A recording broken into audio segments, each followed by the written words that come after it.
आत्मीय भाइयों एवं बहनों, आपको पुस्तक ईश्वर कौन है, कहाँ है, कैसा है, लेखक पंडित श्री राम शर्मा आचार्य अपनी आवाज में पढ़कर सुनाते हैं। आइए सुनते हैं।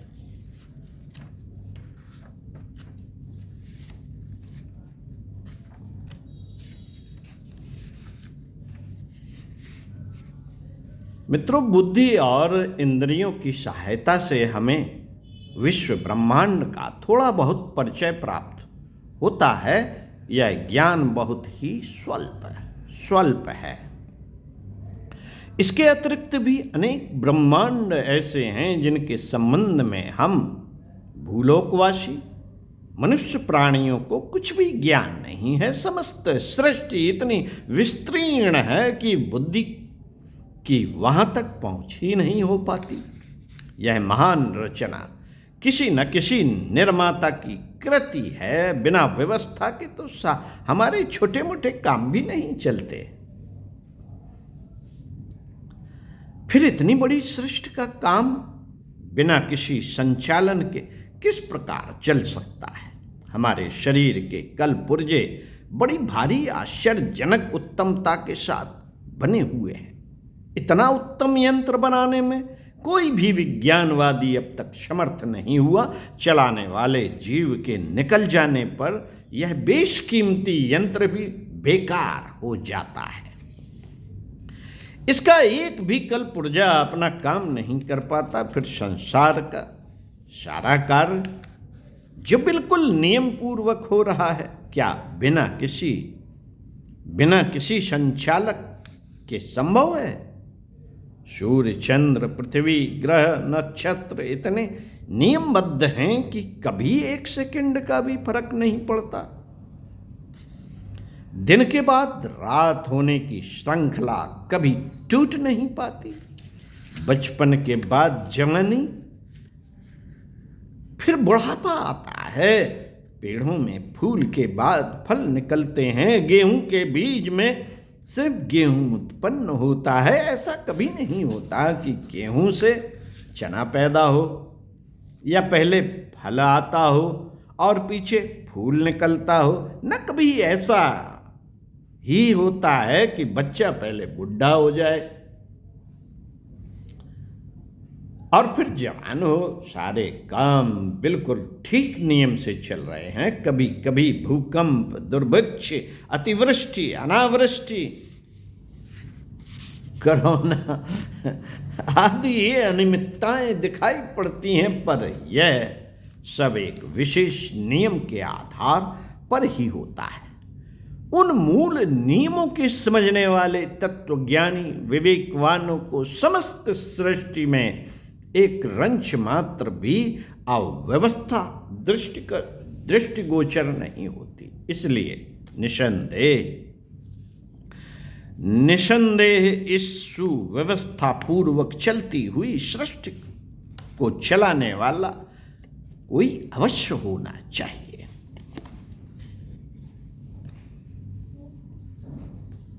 संसार एक यंत्र है।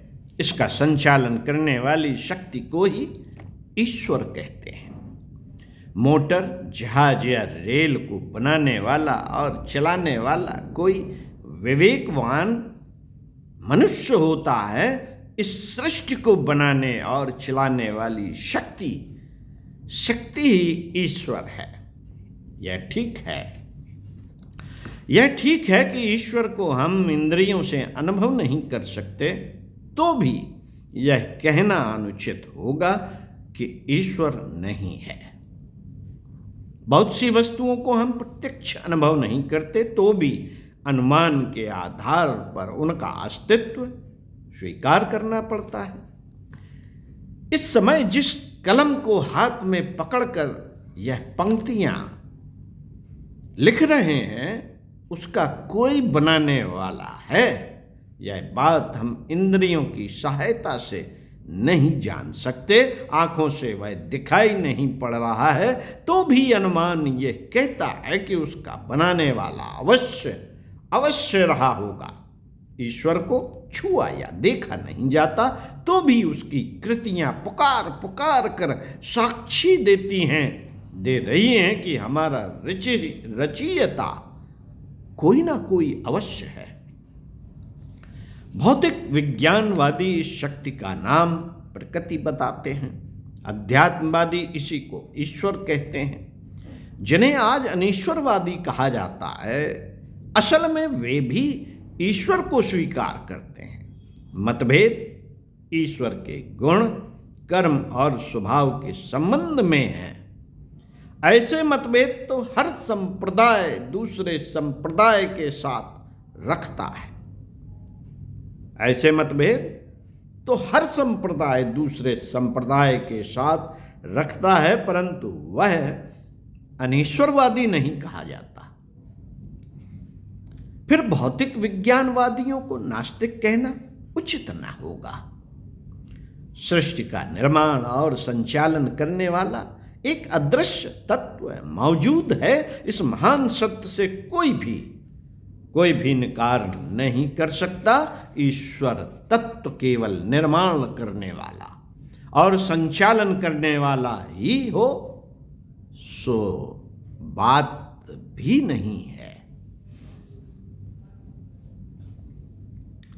वरन उसमें अनेक गुण हैं, जैसे सूर्य की असंख्य किरणें अनेक प्रकार की हैं और उनमें अनेक गुण हैं। ईश्वर की निर्माण करने वाली शक्तियों को पृथ्वी, जल, तेज, वायु, आकाश पंचभूत नाम से पुकारते हैं। इन पंचभूतों से जड़ पदार्थ का, विवेक रहित वस्तुओं का बनना बिगड़ना होता है। निर्जीव रचना के अतिरिक्त सजीव रचना है, जिसे प्राणी जगत कहते हैं। जड़ और चेतन, इन दो नामों से सृष्टि विभक्त है। चेतन प्राणियों में जीवन बनाए रहना, उन्नति करना तथा आनंद भोगना, यह तीन गुण हैं। चेतन शक्ति के इन तीन तत्वों को सत चित आनंद नाम से पुकारते हैं। जैसे जड़ जगत की रचना पंचभूतों की क्रियाशीलता है, वैसे ही चेतन जगत की मूल प्रकृति सत चित आनंद तत्वों के कारण से है, और जड़ चेतन दोनों ही पक्षों की रचना करने वाले यह पृथक पृथक तत्व मूलतः एक ही आद्य शक्ति की धाराएं हैं, एक ही सूर्य की किरणें हैं। मित्रों, कुछ दिन पहले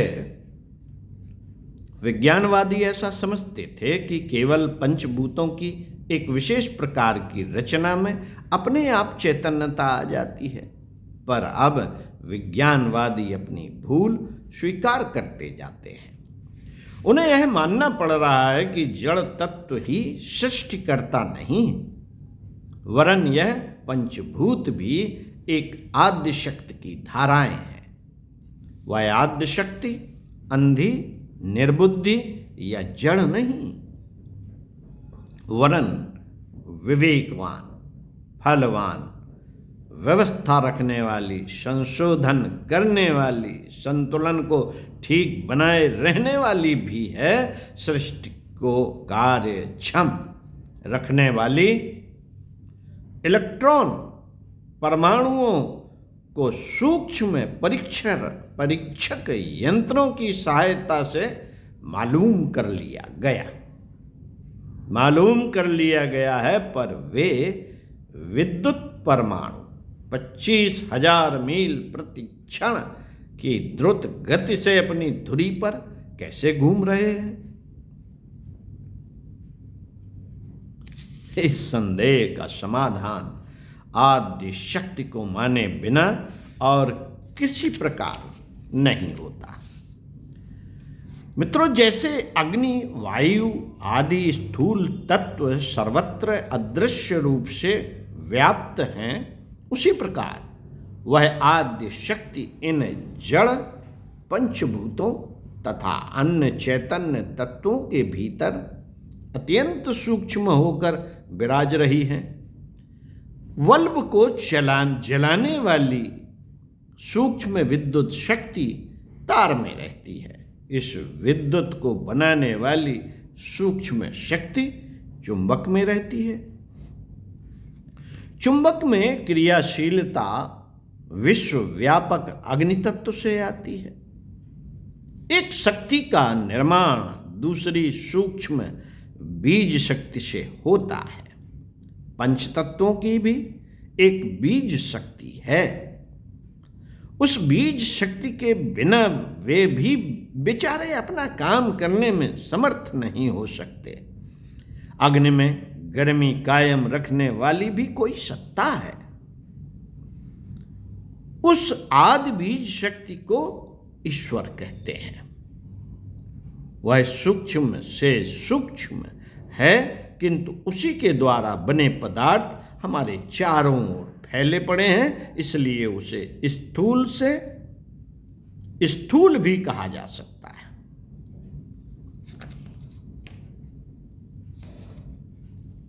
मित्रों, जो वस्तु जितनी सूक्ष्म होगी वह उतनी ही व्यापक होगी। पंचभूतों में पृथ्वी से जल, जल से वायु, वायु से अग्नि और अग्नि से आकाश सूक्ष्म है, इसलिए एक दूसरे से अधिक व्यापक हैं।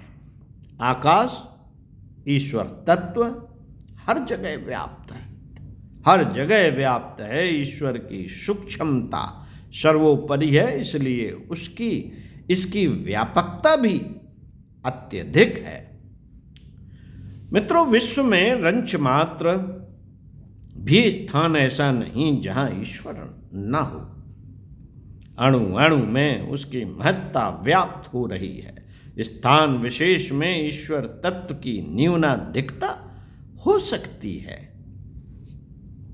जैसे चूल्हे के आसपास गर्मी अधिक होती है, इसलिए यह कहा जा सकता है कि उस स्थान पर अग्नि तत्व की विशेषता है। इसी प्रकार जलाशयों के समीप शीतल स्थान में अग्नि तत्व की न्यूनता कही जाएगी। जहां सत्य का, विवेक का, धर्म का आचरण अधिक है, वहां ईश्वर की विशेष कलाएं विद्यमान हैं। जहां आलस्य, प्रमाद, पशुता, अज्ञान है, वहां ईश्वर की न्यूनता कही जाएगी। संपूर्ण शरीर में जीव व्याप्त है। जीव के कारण ही शरीर की स्थिति और वृद्धि होती है, परंतु उसमें भी स्थान विशेष पर जीव की न्यूनाधिकता देखी जाती है। हृदय, मस्तिष्क, पेट आदि मर्म स्थानों पर तीव्र आघात लगने से मृत्यु हो जाती है, परंतु हाथ, पैर, कान, नाक, नितंब आदि स्थानों पर उससे भी अधिक आघात सहन हो जाता है। बाल और नाखून जीव की सत्ता से ही बढ़ते हैं, पर उन्हें काट देने से जीव को कुछ हानि नहीं होती। संसार में सर्वत्र ईश्वर व्याप्त है। ईश्वर की शक्ति से ही सब कार्य होते हैं, परंतु सत्य और धर्म के कामों में ईश्वर तत्व की अधिकता है। इसी प्रकार पाप प्रवृत्तियों में ईश्वरीय तत्व की न्यूनता समझी जानी चाहिए। धर्मात्मा, मनस्वी, उपकारी, विवेकवान और तेजस्वी महापुरुषों को अवतार कहा जाता है, क्योंकि सत्यनिष्ठा के आकर्षण से ईश्वर की मात्रा उनके अंतर्गत अधिक होती है। अन्य पशुओं की अपेक्षा गौ में तथा अन्य जातियों की अपेक्षा ब्राह्मण में ईश्वर का अंश अधिक माना गया है। क्यों? क्योंकि उनकी सत्यनिष्ठा, उपकारी स्वभाव ईश्वर शक्ति को बलपूर्वक अपने अंदर अधिक मात्रा में खींचकर धारण कर लेता है। मित्रों, उपयुक्त पंक्तियों में बताया जा चुका है कि संपूर्ण जड़ चेतन शक्ति का निर्माण, नियंत्रण, संचालन और व्यवस्था करने वाली आद्य बीज शक्ति को ईश्वर कहते हैं।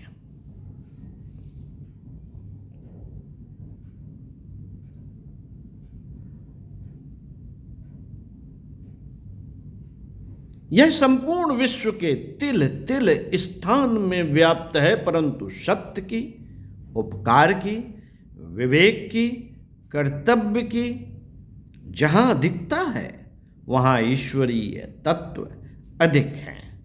जिन स्थानों में अधर्म का जिन अंशों में समावेश है वहां उतने ही अंश में ईश्वरीय सत्ता की न्यूनता है। ईश्वर कौन है, कहाँ है? इन दो प्रश्नों का उत्तर उपर्युक्त पंक्तियों में मिल जाता है। अब एक प्रश्न रह जाता है कि ईश्वर कैसा है। नीचे की पंक्तियों में इस संबंध में कुछ प्रकाश डालने का प्रयास किया जा रहा है। अगले वीडियो में सुनते हैं। इसी क्रम में स्वाध्याय, सत्संग, चिंतन, मनन जरूर किया कीजिए और इसी विषय पर भी किया जाए तो आपको ज्ञात होगा कि ईश्वर कैसा है। सुनते हैं अगले वीडियो में। ओम शांति।